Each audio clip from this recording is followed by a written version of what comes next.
chapter 17,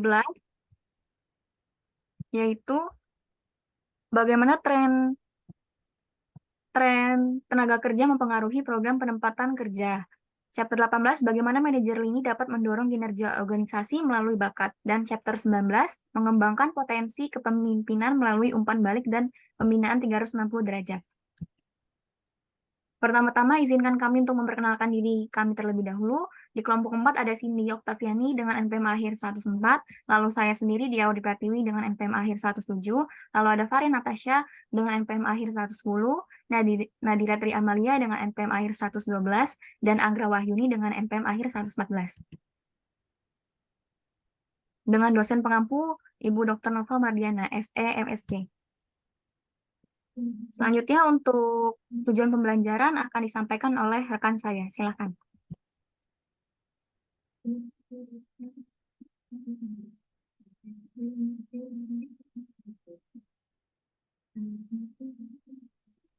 Baiklah, sepertinya masih ada gangguan di teman saya, akan saya handle terlebih dahulu. Tujuan pembelajaran dari bab 16 ini yaitu yang pertama membangun budaya pengembangan dengan mengintegrasikan semua anggota organisasi sebagai pemangku kepentingan dalam proses pengembangan karyawan. Yang kedua, menyelidiki dampak tren tenaga kerja terbaru terhadap strategi dan implementasi program penempatan kerja perusahaan. Lalu yang ketiga, mengidentifikasi cara di mana manajer lini dapat memotivasi dan meningkatkan kinerja organisasi melalui pemanfaatan bakat dalam tim kerja mereka. Dan yang keempat, meningkatkan kemampuan kepemimpinan melalui penerapan umpan balik dan pembinaan 360 derajat sebagai bagian dari strategi pengembangan kepemimpinan perusahaan.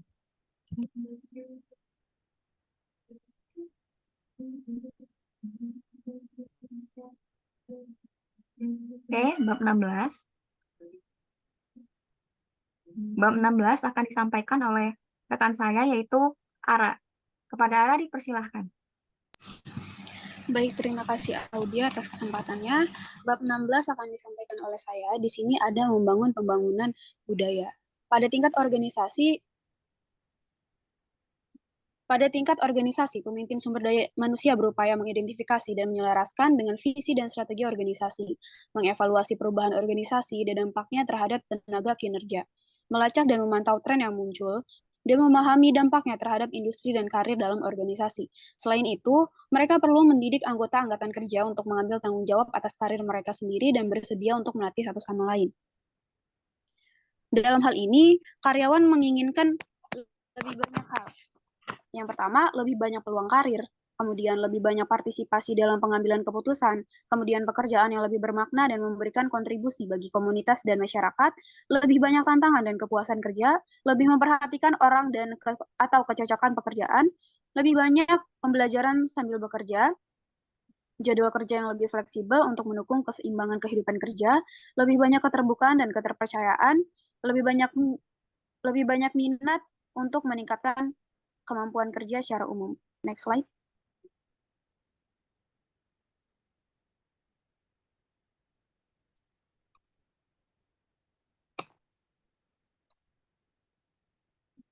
Tolong next slide.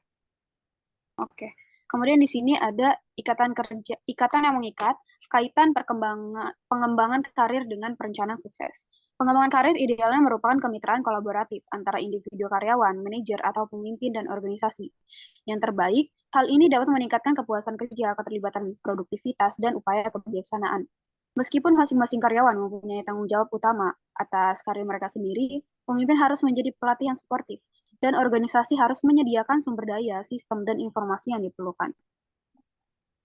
Next slide.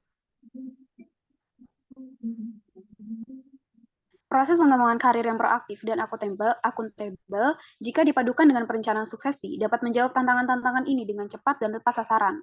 Agar dapat berhasil, hal ini memerlukan dukungan kepemimpinan, sistem, dan alat yang mendukung model tersebut. Manajer yang dilengkapi dengan pelatihan karir, dan karyawan yang bersedia mengambil alih karir mereka serta kepuasan kerja mereka sendiri. Pada akhirnya, diperlukan strategi yang berluasan pembangunan. Next slide.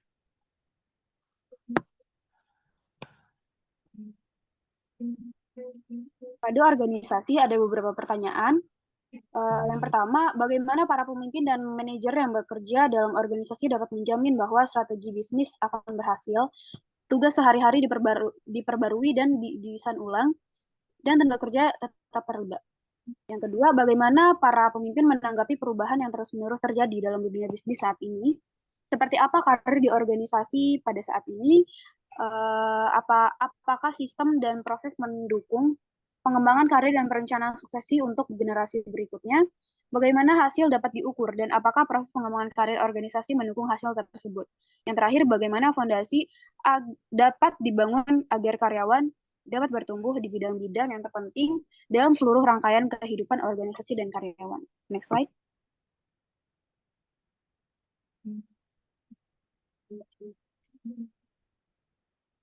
Penelitian menunjukkan bahwa pekerjaan yang menantang, fleksibilitas, pengembangan karir, dan kesempatan untuk belajar dan berkembang adalah beberapa alasan utama karyawan memilih untuk tetap tinggal dan terlibat dalam suatu organisasi.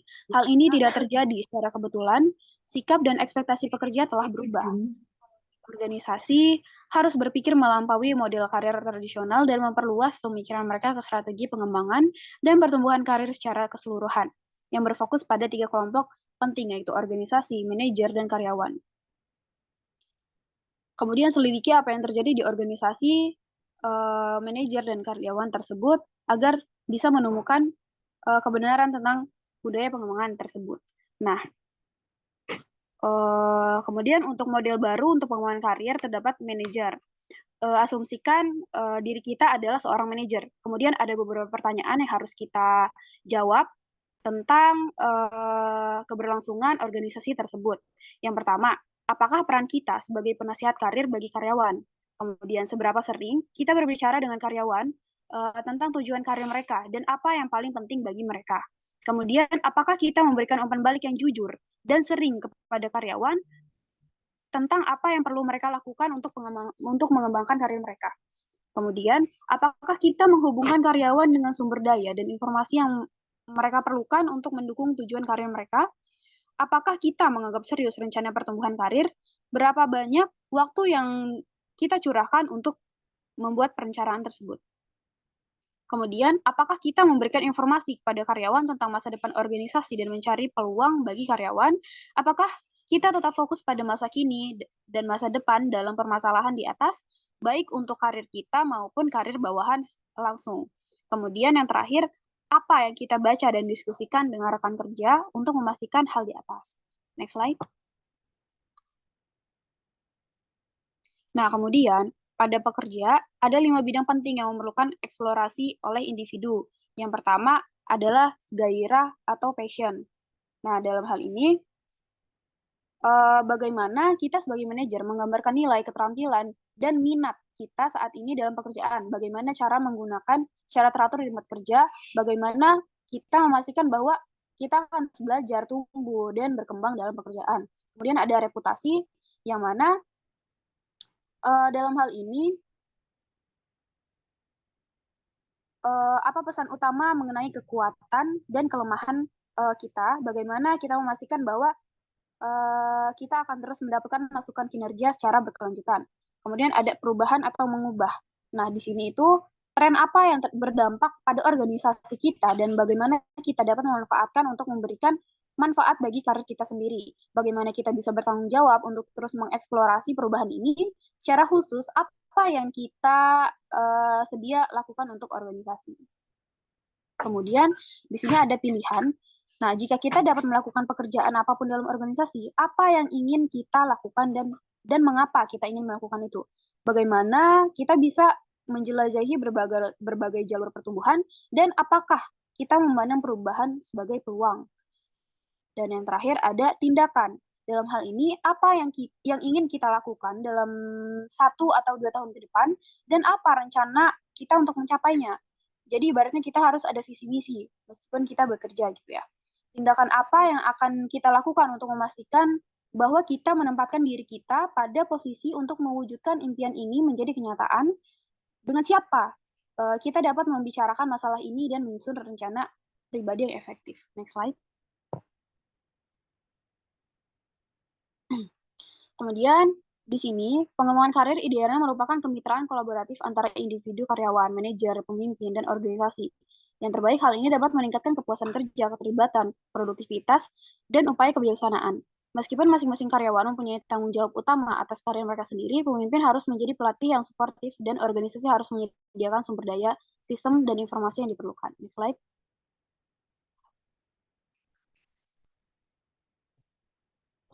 Di sini ada peran SDM yang penting. Mengingat lingkungan yang terus berubah dan penuh ketidakpastian, para pemimpin sumber daya manusia harus menyelaraskan diri dengan visi organisasi dengan berperan sebagai mitra strategis yang dapat mengintegrasikan solusi berbasis bisnis dalam program pengembangan karir yang kuat. Ini berarti bahwa mereka harus mempertimbangkan proses pengembangan karir yang ada untuk mengintegrasikan pemikiran baru, memicu strategi dan perilaku baru, dan menanamkannya ke dalam budaya organisasi. Mereka harus memeriksa pertanyaan-pertanyaan kunci tentang kebijakan, sistem, dan struktur yang dirancang untuk mendukung pengembangan karir dalam organisasi. Kemudian, bagaimana dalam hal ini kebijakan, sistem, dan struktur dalam peran SDM yang penting. Yang pertama, selaraskah dengan pilihan pembangunan, berfokuskah pada arah masa depan, mendorong perilaku baru positif atau tidak, menciptakan kemitraan yang memberikan manfaat dan keterlibatan sekaligus memenuhi layanan produk yang bernilai atau tidak, berinvestasi pada banyak talenta dan menentukan di mana talenta tersebut dapat dimanfaatkan secara internal, menemukan generasi pekerja baru yang puas secara pribadi dan profesional atau tidak, membangun pengambil risiko yang percaya diri dan sadar biaya atau tidak, memastikan rasa hormat dan inklusivitas di tempat kerja atau tidak, dan memberikan kesempatan bagi karyawan di setiap tingkatan untuk belajar, tumbuh, dan berkembang dalam organisasi. Jadi di sini ada kesetaraan bagi setiap SDM yang ada dalam organisasi untuk memiliki hak belajar, tumbuh, dan berkembang. Next slide.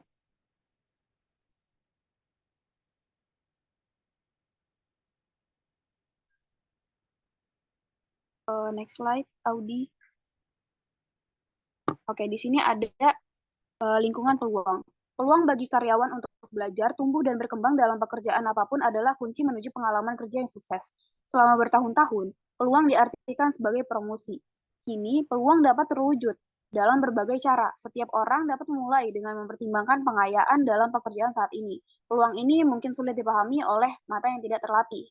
Namun saat ini, manajer beroperasi dalam lingkungan peluang baru ketika organisasi memposisikan diri mereka untuk menyambut laju perubahan yang cepat. Pengembangan karir bukan untuk segelintir orang saja, tapi untuk semua orang. Oleh karena itu, organisasi mungkin kesulitan memahami di mana semua perkembangan ini akan terjadi. Memahami bahwa setiap organisasi adalah pasar peluang adalah pola pikir yang penting diperlukan untuk memenuhi kebutuhan pembelajaran dan pengembangan. Di sini bagaimana sih sebuah organisasi dapat menganut konsep pasar peluang ini? Di sini ada contohnya. Yang pertama, dengan dana yang dihabiskan untuk mengembangkan talenta-talenta berpotensi besar, alihkan sebagian dari dana tersebut untuk menantang dan memobilisasi talenta-talenta menengah, memulai kompetisi internal, dan penghargaan atau pengakuan sebagai bagian dari taruhannya. Kemudian mengkomunikasikan isu-isu tertentu dalam organisasi yang biasanya dibahas di tingkat yang lebih tinggi, mendorong talenta internal untuk mengubah permasalahan tersebut menjadi peluang dan berpikir secara strategis dan inovatif. Kemudian melatih para manajer untuk bekerja dengan bakat mereka dan menyerahkan hibah internal yang kompetitif untuk pemikiran inovatif yang selaras dengan strategi, visi, misi, dan tujuan organisasi. Yang terakhir, membentuk tim inovasi lintas generasi untuk bertukar pikiran tentang isu-isu nyata perubahan dan memberikan imbalan besar atas ide-ide yang inovatif dapat dijalankan dan diartikulasi. Dalam membentuk tim inovasi ini, dengan adanya lintas generasi, ibaratnya ada generasi baby boomers dengan Gen Z misalnya dalam suatu organisasi. Mereka dijadikan tim untuk brainstorming, memecahkan masalah atau membentuk ide-ide kreatif dan inovatif dalam melaksanakan kegiatan dalam organisasi tersebut. Kemudian nantinya kira-kira inovasi yang sekiranya sangat berpotensi memajukan perusahaan atau organisasi bisa diberikan reward begitu. Next slide. Kemudian di sini ada menghasilkan pembelian. Para profesional sumber daya manusia dengan mudah memahami dan menerima pentingnya budaya pengembangan untuk mendorong talenta menuju kinerja yang lebih baik, tingkat keterlibatan yang lebih tinggi, dan kepuasan kerja.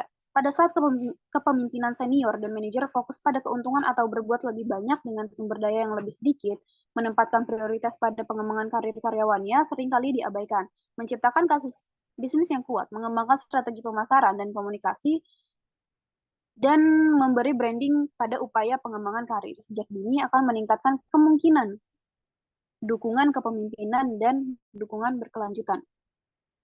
Nah, di sini ada beberapa poin. Yang pertama, temukan seorang juara. Siapakah di jajaran kepemimpinan senior yang memberikan prioritas tinggi pada pengembangan karir dan secara efektif dan secara aktif memberikan teladan dalam organisasi mereka. Kemudian menciptakan budaya pembangunan yang kuat memerlukan sumber daya dan pendanaan yang hanya dapat disalurkan oleh para pemimpin senior. Kemudian yang kedua, kembangkan kasus bisnis. Dalam hal ini, apa yang dimaksud dengan platform pembakaran Anda? Kemudian hubungkan ke survei karyawan atau budaya. Lihat pergantian karyawannya. Kemudian kaitkan bakat dan visi organisasi. Bakat dengan visi organisasi. Kaitkan dengan metrik bisnis dan identifikasi kerugian jika tidak melakukan apapun atau mempertahankan status. Intinya, kembangkan sebuah kasus yang menunjukkan laba atas investasi bagi para pemimpin yang menandatangani cek tersebut. Kemudian, kenali pemangku kepentingan dan pemberi pengaruh utama. Dalam hal ini, sering-seringlah berbicara dengan pemangku kepentingan dan pemberi pengaruh dan terus beritahu mereka tentang kemajuan strategi pengembangan karir Anda. Kemudian mintalah saran kepada mereka, carilah dukungan mereka, sesuaikan komunikasi dengan prioritas mereka, dan dorong mereka untuk berbagi bagaimana dan mengapa dengan tim mereka. Di sisi lain, ketahuilah siapa yang di dalam organisasi yang akan berusaha menggagalkan upaya tersebut. Ajak mereka bergabung dan ajak mereka bergabung lebih awal. Kemudian ada undang karyawan untuk menceritakan kisahnya. Dalam hal ini, carilah karyawan di dalam organisasi yang menunjukkan budaya pengembangan di organisasi tersebut.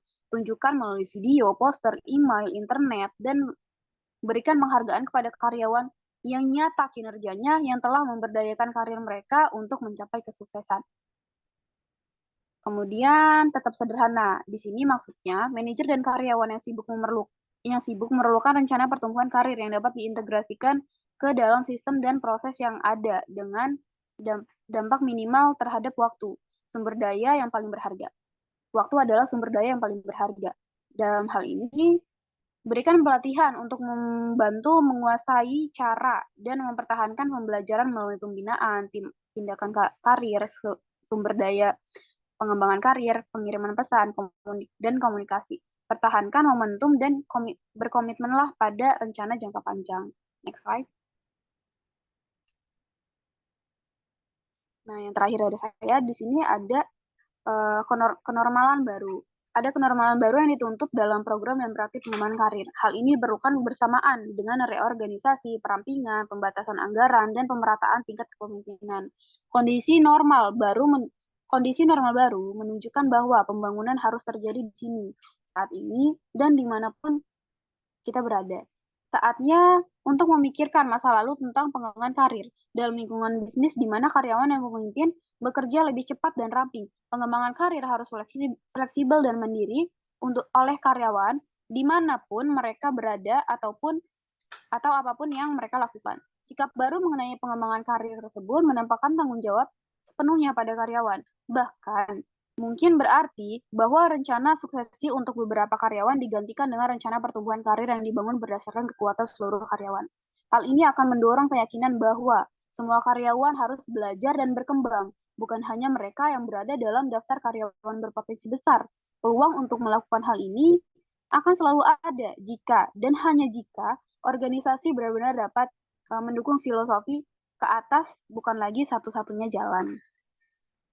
Dunia usaha kelas dunia menerapkan sikap baru ini akan membangun kekuatan yang lebih luas dan mendalam, meningkatkan citra perusahaan, meningkatkan fleksibilitas dan ketahanan tenaga kerja, mengembalikan advokasi diri karyawan, dan akuntabilitas karir, melibatkan dan mempertahankan talenta-talenta utama, dan meningkatkan produktivitas karyawan. Sekian dari saya kembalikan kepada moderator. Baik, terima kasih Aaron atas presentasinya. Kemudian untuk materi selanjutnya akan disampaikan oleh rekan saya Nadira. Untuk Nadira, dipersilahkan. Baik, terima kasih moderator atas kesempatannya. Selanjutnya yaitu bagaimana tren tenaga kerja mempengaruhi program penempatan. Nah, untuk memahami realitas baru mengenai penempatan tenaga kerja, di sini kita harus mengidentifikasi dan memahami dampak tren tenaga kerja terhadap organisasi. Nah, tren tenaga kerja saat ini memiliki dampak signifikan pada cara penempatan kerja dilakukan. Perubahan dalam preferensi karyawan seperti peningkatan permintaan akan fleksibilitas kerja dan nilai-nilai yang sejalan dengan gaya hidup individu mempengaruhi jenis pekerjaan yang diminati dan kondisi kerja yang diinginkan. Selain itu, perubahan teknologi dan struktur organisasi mempengaruhi keterampilan yang dibutuhkan dalam lingkungan kerja, yang dapat mempengaruhi proses penempatan dengan mencari individu dengan keterampilan sesuai. Fleksibilitas lokasi dan jadwal kerja serta penggunaan teknologi dalam penempatan juga menjadi faktor yang signifikan, memberikan dampak besar pada cara perusahaan menempatkan karyawan. Oke, next slide. Selanjutnya itu bagaimana tren tenaga kerja mempengaruhi penempatan tenaga kerja. Nah, di sini ada 5 kekuatan yang mendorong perubahan. Yang pertama ada konfigurasi sosial dan organisasi. Nah, di sini maksudnya adalah dalam lingkungan kerja yang lebih terbuka dan kolaboratif, hierarki tradisional cenderung tergantikan oleh tim proyek yang berbasis pada keahlian. Ini mengarah pada perubahan dalam dinamika kekuasaan dan cara kerja di dalam organisasi. Yang kedua yaitu pasar talenta global yang inklusif. Nah, dengan teknologi yang memungkinkan kolaborasi jarak jauh, perusahaan memiliki akses yang lebih besar ke bakat global. Hal ini mempengaruhi cara mereka merekrut, mempertahankan, dan mengelola karyawan dari berbagai latar belakang dan generasi. Yang ketiga yaitu desain kerja yang berbeda. Karyawan kini tidak lagi hanya mencari gaji yang kompetitif, tetapi juga mencari nilai-nilai kebijakan kerja yang sejalan dengan nilai-nilai pribadi mereka. Perusahaan harus memperhatikan desain kerja yang fleksibel dan inovatif untuk menarik dan mempertahankan bakat terbaik. Yang keempat yaitu perubahan teknologi dan eksponensial. Perubahan teknologi yang eksponensial ini yaitu mengotomatisasi dan perkembangan teknologi lainnya, mengubah lanskap pekerjaan dengan mempengaruhi jenis pekerjaan yang tersedia dan keterampilan yang diperlukan. Perusahaan harus terus beradaptasi dengan perubahan teknologi untuk tetap bersaing. Dan yang terakhir yaitu kolaborasi otomasi manusia. Nah, hal ini maksudnya adalah integrasi teknologi dalam pekerjaan manusia menciptakan peluang untuk efisiensi dan inovasi, tetapi juga memunculkan tantangan terkait peran dan tanggung jawab pekerja manusia dalam lingkungan kerja yang semakin terotomatisasi. Dan yang selanjutnya itu 3 ekspektasi utama. Yang pertama ada fleksibilitas dalam jadwal kerja, yang kedua ada akses seluler, dan yang ketiga itu kedekatan kesegaraan. Nah, fleksibilitas dalam jadwal kerja yang maksudnya itu karyawan mengharapkan fleksibilitas dalam menyesuaikan jadwal kerja mereka dengan kebutuhan pribadi dan profesional mereka. Ini dapat mencangkup opsi bekerja dari jarak jauh atau jadwal yang lebih fleksibel. Yang kedua yaitu akses seluler. Ponsel dan tablet memungkinkan akses instan ke informasi dan komunikasi di mana saja dan kapan saja. Perusahaan harus memastikan bahwa sistem dan layanan mereka dapat diakses melalui perangkat seluler untuk mendukung mobilitas karyawan. Dan yang ketiga itu kedekatan kesegaraan. Dalam era informasi yang cepat, karyawan mengharapkan respon yang cepat dan akses instan ke sumber daya dan dukungan. Perusahaan harus siap memberikan layanan yang responsif dan tersedia secara online untuk memenuhi harapan. Dan yang terakhir itu daftar pemicu penyebab terjadinya penempatan luar. Ada beberapa pemicu penyebab terjadinya penempatan luar. Yang pertama ada restrukturisasi organisasi. Yang kedua yaitu perlu mengurangi biaya operasional, merger atau akuisisi. Yang ketiga itu pergeseran arah dengan solusi atau penawaran produk. Dan yang terakhir itu kalian inti yang berbeda diperlukan dalam penawaran bisnis. Oke, next slide.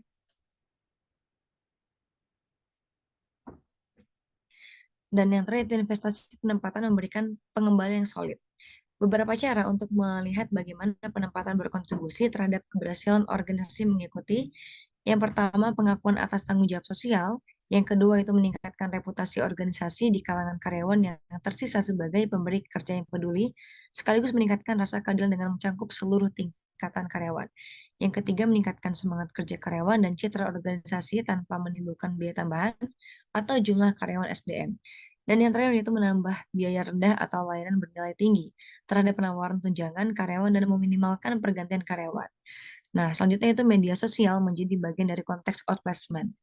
Dengan HR yang terus mengubah pendekatan mereka dalam membimbing karir karyawan, karyawan kini memiliki akses luas terhadap berbagai sumber daya online untuk mengelola karir mereka secara mandiri.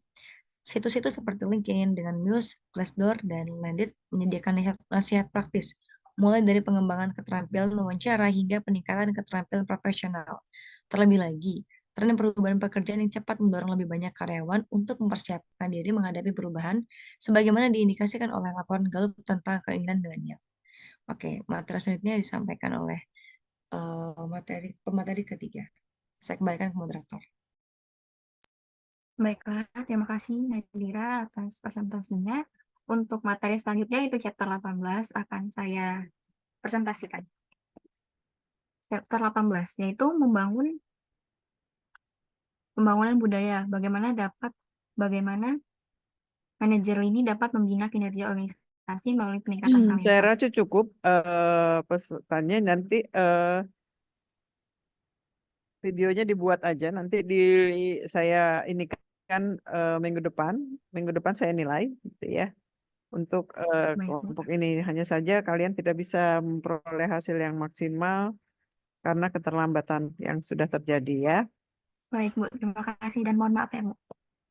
Iya, oke, saudara-saudara sekalian, kita ketemu lagi minggu depan, gitu ya. Saya harap semuanya tepat waktu, ya. Jadi yang tidak tepat waktu tidak dapat bonus, ya, dari saya, gitu. Jadi kita berusaha untuk on time lah. Ini kan Zoom, ya. Kalau di kelas mungkin jalan ada masalah segala macam, saya masih ada toleransi. Kalau Zoom, Anda pasti sudah mempersiapkan diri. Oke, demikian dari saya. Kita ketemu lagi minggu depan dengan presentasi kelompok 5. Baik, Bu. Kelompok 4 hanya mengumpulkan di WA Group, ya tugasnya. Ya, karena keterlambatan itu. Saya ada pertanyaan sampai sini? Mohon izin, Bu, untuk pertemuan minggu depan itu yang kelompok hari ini tetap di share screen tidak, Bu, videonya? Nggak usah. Oh, baik, Bu. Ya, kelompok hari ini hanya ngumpulin di WA Group aja. Minggu depan hanya untuk kelompok 5. Baik, Bu. Oke ya. Paham ya. Oke, saya tutup perkuliahan ini. Wabillahi taufiq wal hidayah. Wassalamualaikum warahmatullahi wabarakatuh. Waalaikumsalam warahmatullahi Terima kasih, wabarakatuh. Bu. Terima kasih banyak, Bu.